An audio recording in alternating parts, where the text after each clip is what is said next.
For nearly a decade, we have suffered severe mental anguish, chronic stress, anxiety, and depression as a result of a court battle that was and is based on false allegations.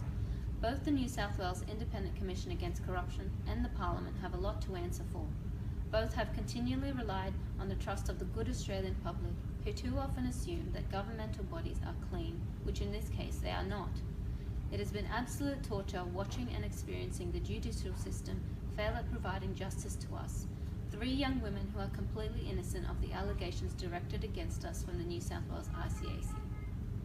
We have repeatedly been subjected to false allegations, corruption, threats against us and our families, including our children, manipulation of the courts, and serious manipulation of the law.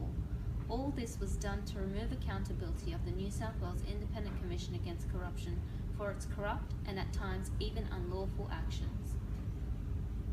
The severe chronic stress, mental anguish, and trauma associated with the actions of the New South Wales ICAC has impacted severely on our lives, the lives of our families, and indeed our children. Our health has severely deteriorated since the beginning of the ICAC inquiry against us and has continued to do so throughout the associated court proceedings. As a result, we have been afflicted with numerous diseases, particularly those associated with chronic stress and mental turmoil.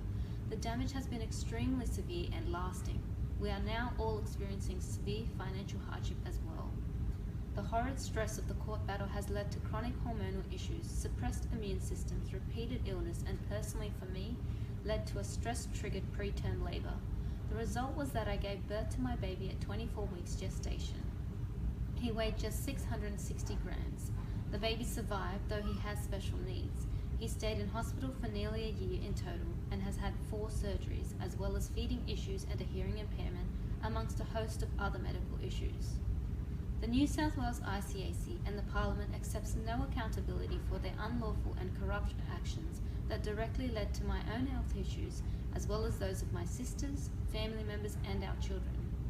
The definition of corruption is written in the ICAC Act.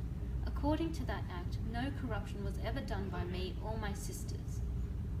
The most definitive condition of corruption, according to the ICAC Act, is that the alleged person must have influenced a public officer to complete some act to the alleged person's benefit.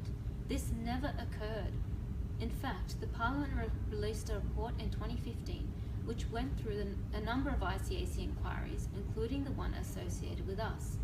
In that report, it was stated that not one of us had influenced any public officer, and especially not for our benefit. There was no corruption according to the ICAC Act, therefore there was no jurisdiction for the ICAC to ever investigate us, and certainly none to make false allegations against us. Yet, we have endured almost a decade of false allegations, countless proceedings, serious health issues, and severe financial loss.